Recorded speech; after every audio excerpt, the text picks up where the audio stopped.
La yaskhar qaumin qaum. Kata Allah, hati-hati, jangan gunakan lisanmu untuk saling mencela satu dengan yang lainnya. Jangan mencela.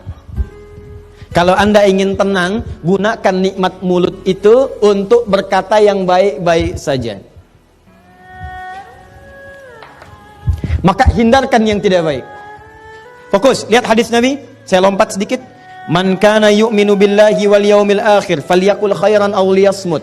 Cara mensyukuri nikmat lisan itu, kalau ingin ditambah kenikmatannya, di antara kenikmatan di lisan itu akan berpengaruh pada ketenangan dan kenyamanan hidup.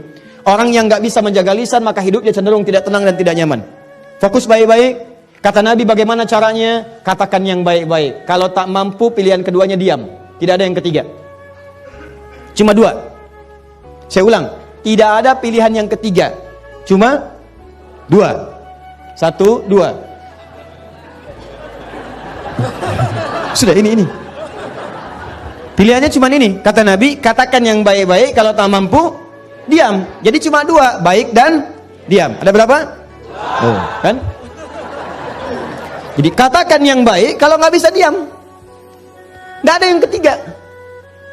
Dimohon maaf, kalau hidup Anda ingin tentram, dapatkan tentram itu kenikmatan. Kalau ingin nikmat, kata Nabi, baik aja yang baik katakan. Katakan yang baik, katakan yang mulia, katakan cinta, ya katakan yang indah-indah. Kalau nggak mampu, diam aja. Diam. Nah, Ustadz, apa di antara yang tidak baik yang nggak boleh kami lakukan? Sehingga dengan itu berpotensi hidup kita nggak tenang. Kayaknya nggak nikmat. Kaya tapi nggak tenang. Maaf, mewah tapi gelisah. Nggak nikmat. Apa di antara rinciannya? Turunlah ketentuan Allah di Quran surah 49 ayat 11 sampai dengan 12. Kalau Anda masuk coba-coba ke sini, maka Allah akan jamin Anda nggak akan pernah tenang hidupnya. Yuk, satu, kata Allah jangan mencela.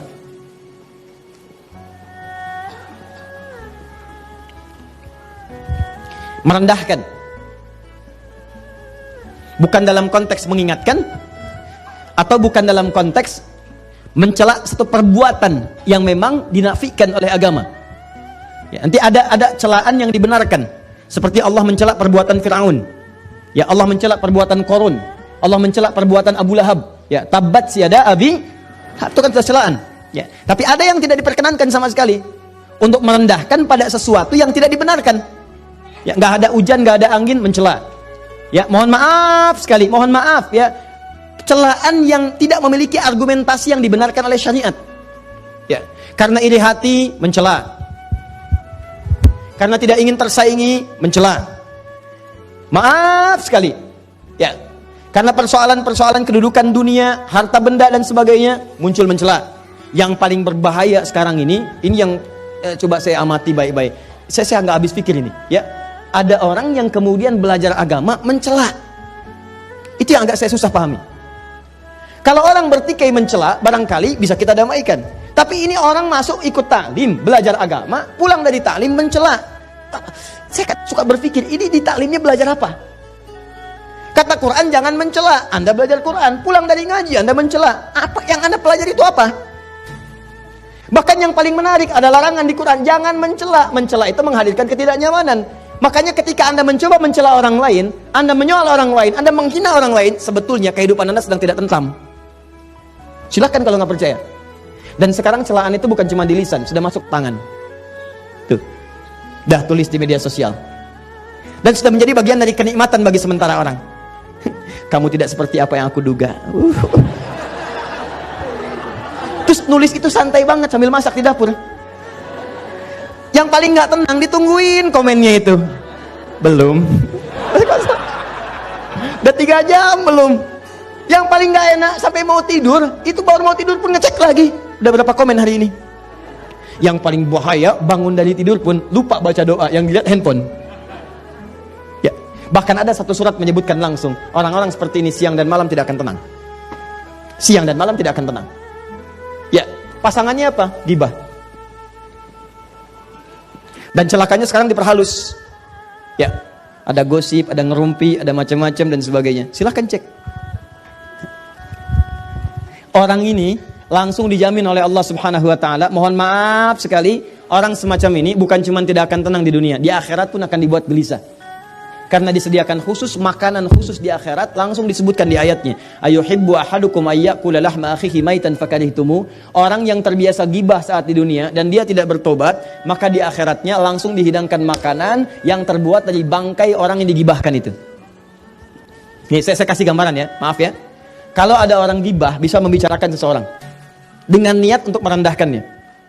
Begitu dibicarakan itu baru disebutkan namanya dengan niat tadi itu sudah memindahkan pahala. Di hadis Muslim, pindah pahala.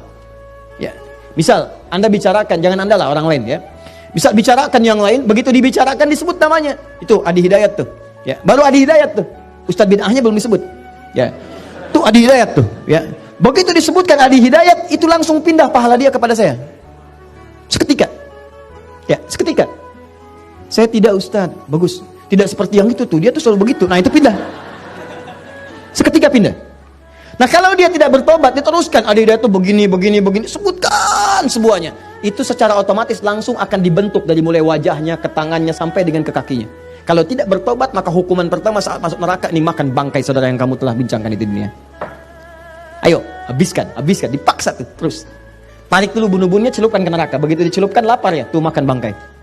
Ya, ayo makan. Haus, nih minum nanah. Masukkan, ayo angkat, masukkan, angkat, lapar, buang.